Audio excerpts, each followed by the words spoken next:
نہ زیاد کا وہ ستم رہا، نہ یزید کی وہ جفا رہی، جو رہا تو نام حسین کا، جو رہا تو نام حسین کا، جسے زندہ رکھتی ہے کربلا۔ کہاں ہے ابن زیاد کی قبر؟ کہاں ہے ابن سعد کی قبر؟ کہاں ہے یزید کی قبر؟ امام حسین کے مزار پر انوار کے ساتھ کربلا میں حر بن یزید کا بھی مزار بنا ہوا ہے۔ یہاں لوگ لعنتیں برساتے ہیں اور حر بن یزید کے پاس جا کے لوگ سلامیاں دیتے ہیں۔ ان ساروں پر جو دنیا کے ضمیر کے قیدی بن کے آئے، ان پر لعنتیں ہیں آج تک، اور وہاں دعائیں ہیں۔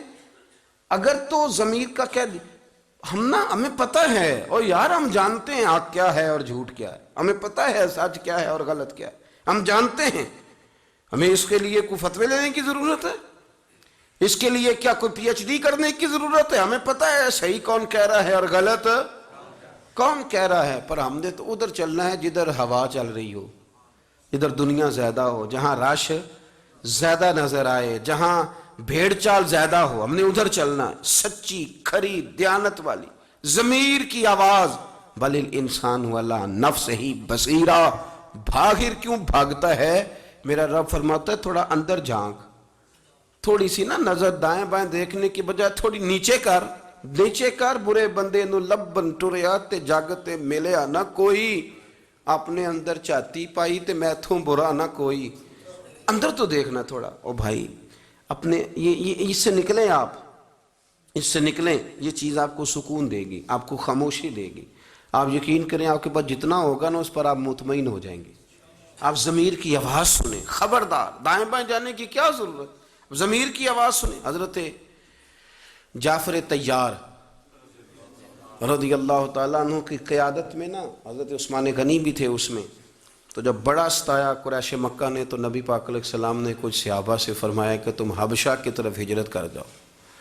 حبشہ کا بادشاہ نجاشی سنا ہے بڑا اصول پسند ہے، تم چلے جاؤ۔ صحابہ چلے گئے، بلکہ حضرت عثمان غنی نے تو جب دوسری دفعہ گئے تو عرض کرنے لگے یا رسول اللہ صلی اللہ علیہ وسلم میں نجاشی کی طرف ہجرت کر رہا ہوں۔ نبی پاک نے فرمایا نہیں بھائی، تم میرے حکم سے ہجرت کر رہے ہو تو تمہاری ہجرت نجاشی کی طرف نہیں، اللہ اور اللہ کے رسول کی طرف ہے، تم دین ایمان بچانے جا رہے ہو۔ یہ قافلہ، نورانی قافلہ حبشہ چلا گیا، قریش مکہ کو سکون نہیں آیا۔ حسد کی آگ بہت بڑی مصیبت ہے، ہمارے اندر سینوں میں جلتی ہے کئی لوگوں کے بارے میں، ہم مانتے نہیں، ورنہ نا بہت بڑی بیماری ہے حسد، بہت بڑی بیماری۔ حاسد جو ہوتا ہے نا دراصل اللہ پہ اعتراض کرتا ہے، معاذ اللہ، وہ کہتا ہے اس کو کیوں دیا ہے، مجھے دینا چاہیے تھا۔ تو اعتراض سامنے والے پہ نہیں، اعتراض تو اس پہ ہے جو تقسیم کرنے والا ہے۔ تو یہ حسد میں جلتے ہوئے دو سردار جو تھے ان کو تیار کیا، بڑے تحفے دیے، حبشہ بھیج دیا۔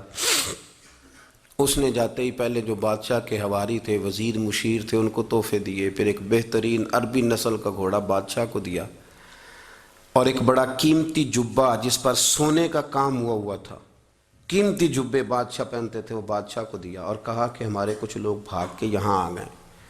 انہوں نے فتنہ برپا کر دیا، اگر آپ کو، وہ عیسائی مذہب کے ماننے والے تھے، اگر وہ عیسائیت قبول کر لیتے تب بھی ٹھیک تھا، پر وہ تو ہمارے بتوں کو بھی برا کہتے ہیں، اور آپ کا مذہب بھی تو نیا دین لے آئے، گھر گھر لڑائی شروع کرا دی، بھائی کو بھائی سے لڑا دیا، وہ یہاں آ گئے، ہمارے حوالے کر دیے جائیں۔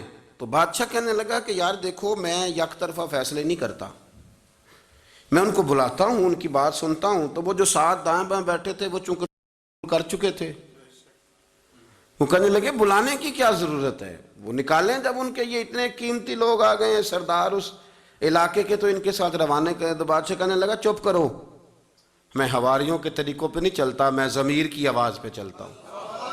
یہاں نا ہمارے جو دائیں بائیں بادشاہوں کے وزیر بیٹھے ہوتے ہیں نا، وہ سب صحیح کی رپورٹ دیتے ہیں، تو انہی کی باتوں پہ بادشاہ پھر کہتے ہیں نہیں سب ٹھیک ہے، باہر نکلتے ہیں تو ان کا خیال ہوتا ہے کہ سبزہ ہی سبزہ ہے ہر طرف، خزاں کہیں ہے ہی نہیں۔ وہ تو کبھی اس سے ملے نا جو انہیں صحیح بات بتائے تو سمجھ آئے۔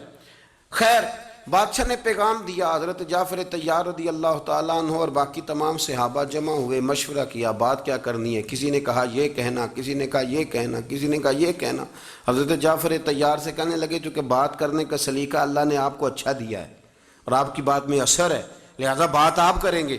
جناب جعفر طیار کہنے لگے اگر بات میں کروں گا نا تو نہ میں کسی کا مشورہ مانوں گا، نہ میں کسی کی رائے سنوں گا، میں وہی کہوں گا جو میں نے رسول پاک سے سیکھا ہوا ہے۔ میں نبی پاک علیہ السلام کی بتائی ہوئی باتیں بیان کروں گا۔ چلو بادشاہ کے دربار میں پہنچ گئے، وہاں طریقہ تھا جو جاتا تھا سجدہ کرتا تھا۔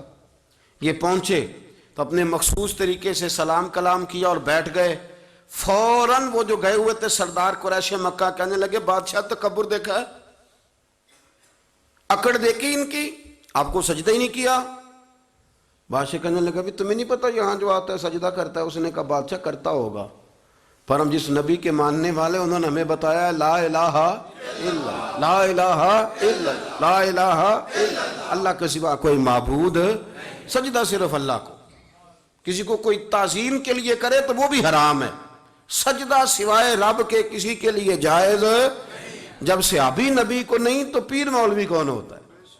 بالکل نہیں، صرف سجدہ صرف اللہ کو۔ تو اب انہوں نے کہا قریش مکہ کے وہ سردار، وہ کہنے لگے لو جی بات تو بن گئی، نہ اسی پہ بادشاہ نکال دے گا، اسی پہ۔ اس نے کہا دیکھا جی، سن لیا جی، یہ کہتے ہیں جی ہم کسی کی تعظیم نہیں کرتے، صرف اپنے رب کو سجدہ کرتے ہیں۔ تو بادشاہ ہنس پڑا، کہنے لگا اگر تو میں تمہارے اس اشتعال پہ آؤں تو گردنیں کاٹ دوں، اور اگر ضمیر کی سنوں نا، ضمیر کی تو کہہ تو یہ ٹھیک ہی رہے ہیں، اگر سنوں ضمیر کی تو کہہ تو یہ ٹھیک رہے ہیں کہ سجدہ سوائے اللہ کے کسی کو جائز ہے۔ کہنے لگا میں بھی تو اسی طرح کا انسان ہوں جس طرح کے یہ ہیں، مجھے کس بات کا سجدہ؟ انہوں نے کہا یہ تو نوکھا بندہ مل گیا ہمیں، ہم تو کہہ رہے تھے کہ اشتعال دلائیں گے اور بندے لے جائیں گے۔ حضرت جعفر ابن طیار کہنے لگے بادشاہ یہ ہمیں لینے آئے ہیں تو ہم 2-3 سوال کر لیں؟ بادشاہ نے کہا بالکل کرو۔ اس نے کہا ہم تمہارے غلام ہیں، تمہارا ایڈوانس پکڑ کے بھاگ آئے ہیں؟ سردار کہنے لگے نہیں۔ تو فرمایا پھر تم کیا لینے آئے ہو؟ کہا ہم کچھ چوری کر کے آئے ہیں، کسی کا مال لے کے آ گئے؟ کہا نہیں۔ تو فرمایا پھر جو جس کا دل چاہے جس ملک میں مرضی رہے۔ بادشاہ کہنے لگا تمہارے پاس ان کے سوالوں کا جواب نہیں؟ اچھا جی یہ کہتے ہیں تم نے لڑائی پیدا کر دی ہے، تم نے لوگوں کو آپس کے اندر الگ الگ کر دیا ہے، نیا دین لے کے آ گئے ہو۔ تو جعفر طیار کہنے لگے بادشاہ ہم گلے کاٹا کرتے تھے، پھر اللہ نے ہمارے درمیان رسول پاک بھیجے، اب ہم گلے کاٹتے نہیں گلے ملا کرتے۔ بادشاہ ہم نہ جگہ جگہ جھکا کرتے تھے، اب ہمیں رسول پاک نے تعلیم دی ہے کہ ایک جگہ جھکنا رب تمہیں باقی جگہ جھکنے سے بے نیاز کر دے گا، اللہ تمہیں قوتیں دے دے گا۔ عقیدہ توحید نے ہمیں مضبوط کر دیا، ہم پڑوسیوں سے پیار کرتے ہیں، بھائی کا حق دیتے ہیں، ایک دوسرے سے محبت کرتے ہیں، ہم اخلاق عالیہ کی طرف سفر کرتے ہیں، ہم لوگوں کے حقوق ادا کرتے ہیں، پیار کی بولی بولتے ہیں۔ انہیں پوچھو کیا مسئلہ ہے؟ بادشاہ کہنے لگا بھی ایسا ہی ہے۔ کہا بالکل۔ تو بادشاہ کہنے لگا پھر اس طرح کرو تو اپنے تحفے اٹھاؤ اور تم نکلو، میں تحفے نہیں دیکھتا، میں ضمیر کی آواز سنتا ہوں۔ حضرت سعید بن زید کو حضرت عمر نے گورنر بنایا تھا، تو جناب عمر ملنے گئے تو تحفے بڑے لگے ہوئے تھے۔ تو حضرت عمر نے فرمایا یہ کیا ہے؟ کہ لوگوں نے تحفے دیے ہیں۔ فرمایا تحفے نہیں، تمہارے عہدے کا ہدیہ ہے، تم گورنر ہو تو تحفہ دیں گے، اپنے حق میں نرم کر۔ لیکن نہیں حضور مجھے تحفے ملے ہیں۔ تو جناب عمر نے بڑی بات کی، بہنوئی بھی تھے ان کے، حضرت سعید بن زید عشرہ مبشرہ بہنوئی بھی۔ فرمانے لگے اچھا اگر لوگ تمہیں تحفے دیتے ہیں تو جانا گھر جا کے اماں کے پاس بیٹھ، پھر دیکھتا ہوں کتنے تحفے آتے ہیں، یہ تو گورنر ہے تو تحفے آ رہے۔ میرے عزیز بات کو سمجھے۔ فرمایا اٹھاؤ تحفے۔ میں تحفے نہیں دیکھوں گا، میں ضمیر کی آواز سنوں گا۔ اب مسلمان خوشی خوشی چلے گئے، کافروں کو رات ابھی رہنا تھا، وہ رہے۔ سویرے ایک نئی چال چلی، کہنے لگے بادشاہ ایک بات رہ گئی ہے۔ اس نے کہا وہ کیا؟ کہنے لگے آپ لوگ حضرت عیسیٰ کو معاذ اللہ اللہ کا بیٹا مانتے ہیں نا؟ اس نے کہا ہاں معاذ اللہ استغفر اللہ، عیسائیوں کا طریقہ ہے۔ اس نے کہا کہ یہ نہیں مانتے حضرت عیسیٰ کو اس طرح۔ اب اس سے ایک نیا کوہرام کھڑا ہو گیا دربار میں، ایک نیا طیش، مذہب کا کارڈ استعمال ہو گیا، ایک نئی مصیبت کھڑی ہو گئی۔ اب دوبارہ کونے کونے میں باتیں ہونے لگی، وہ حضرت عیسیٰ کے بارے میں صحیح نظریہ نہیں رکھتے اور ہمارے ملک میں رہے، بلاؤ جی بلاؤ جی، بلا لیا۔ اب مسلمان بھی پریشان ہوئے کہ دوبارہ کیوں بلایا ہے؟ تو اس سے پہلے جب گئے تھے تو حضرت سیدنا جعفر طیار نے انہیں قرآن پڑھ کے سنایا تھا، اور جب سنایا تھا تو بادشاہ سمیت اپنے سارے درباریوں کے رو بھی پڑا تھا۔ اب جب دوبارہ بلایا گیا تو کہا ہم نے سنا ہے کہ حضرت عیسیٰ کے بارے میں تمہارا نظریہ ٹھیک نہیں ہے، بتاؤ تم کیا کہتے ہو؟ تو حضرت جعفر طیار کہتے ہیں وہاں بھی میں جھجکا نہیں، کیونکہ میں نے وعدہ کیا تھا کہنا وہ ہے جو میں نے اپنے نبی سے سیکھا ہے صلی اللہ علیہ، وہی کہنا ہے، سچی بات۔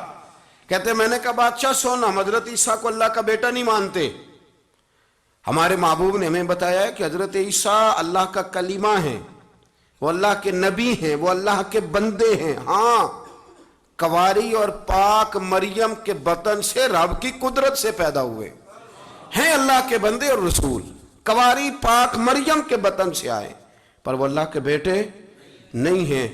بادشاہ کہنے لگا جاؤ جا کے آرام سے رہو اپنے وطن میں، یہ تمہارا وطن ہے، اسی میں سکون سے رہو۔ کہنے لگا قسم اللہ کی عزت کی، عیسائی میری بات سے راضی ہوں یا ناراض ہوں، حضرت عیسیٰ کے بارے میں جنہوں نے بیان کیا وہی حق اور وہی سچ ہے، بالکل یہی دین ہے، یہی میں نے انجیل تورات زبور میں پڑھا ہے، اس کے علاوہ کوئی مذہب۔ تو اس کے حواری کہنے لگے یہ بھی آپ نے ان کی مان لی؟ کہا نہیں، ان کی نہیں مانی، ضمیر کی مانی ہے، ان کی نہیں مانی میں نے اپنے، اللہ کرے آپ کو سمجھ آئے، ان کی نہیں مانی اپنے، بول کے بتائیے، میں نے بات مانی ہے اپنے برادری کی کہ ضمیر کی، قبیلے کی کہ ضمیر کی، علاقے کی کہ ضمیر کی، اپنے گھر والوں کی کہ ضمیر کی، پیسوں کی کہ ضمیر کی؟ بات مانی ہے میں نے اپنے، میرے اندر سے آواز آ رہی کہ یہ ٹھیک کہہ رہے ہیں تو مان لیا۔ نبی پاک علیہ السلام نے اس کے پاس خط بھیجا کہ تم مسلمان ہو جا، کلمہ پڑھ جا۔ اس نے جواب میں خط بھی بھیجا اور اپنا بیٹا بھی بھیجا اور تحفے بھی بھیجے۔ کہنے لگا حضور آپ نے کہا تھا مسلمان ہو جا تو سونے میں ہو گیا ہوں، میری مجبوریاں ہیں، اسلام ظاہر کروں گا تو یہاں حالات اور ہو جائیں گے۔ حضور ہو گیا مسلمان، اور مجھے سیرت النبیہ کا وہ حوالہ نا میں کبھی مزے لے لے کے بیان کرتا ہوں اپنی تقریر، مزے لے لے مزے لے، اور بڑا مزہ آتا ہے۔ اصلاں نال جو نیکی کریے تے وہ نسلاں تاک نہیں بھول دے۔ ایک دفعہ نا وہاں سے حبشہ سے بھی کچھ مہمان آئے، تو پہلے یہ طریقہ تھا کہ جب نبی پاک کے پاس مہمان آتے تھے تو حضور صحابہ میں بانٹ دیتے، روٹی کھلاؤ اپنے گھر میں سلاؤ۔ یہ جو نجاشی کے مہمان آئے تو حضور نے ترکی خیمہ لگوایا، بڑا قیمتی ہوتا تھا، جیسے آج کل مارکی شارکی کا رواج نہیں، ترکی خیمے قیمتی خیمہ لگوایا، اور حضور نے فرمایا کھانا باہر نہیں پکے گا، یا عائشہ پکائیں گی یا فاطمہ پکائیں گی، گھر سے کھانا پکتا۔ اور فرمایا ابو ہریرہ، سلمان فارسی، بلال نہیں لے کے جائیں گے، خود اللہ کے رسول انہیں کھانا کھلائیں گے۔ تو صحابہ نے عرض کی سونے پرونے تو روز آتے ہیں، مہمان تو روز آتے ہیں، پر یہ رنگ؟ تو فرمایا تمہیں پتہ نہیں جب میرے صحابہ گئے تھے تو ان کے بادشاہ نے بڑا پیار کیا تھا، تو جو میرے غلاموں سے پیار کرے میں اس سے پیار نہ کروں، میں نہ محبت کروں؟ یہ انداز تھا۔ تو نجاشی مسلمان ہو گیا، کلمہ پڑھ گیا، اور جب یہ صحابہ واپس آنے لگے تو اس نے سلام بھی بھیجا، سواری بھی بھیجی، اور ایک بندہ بھی بھیجا۔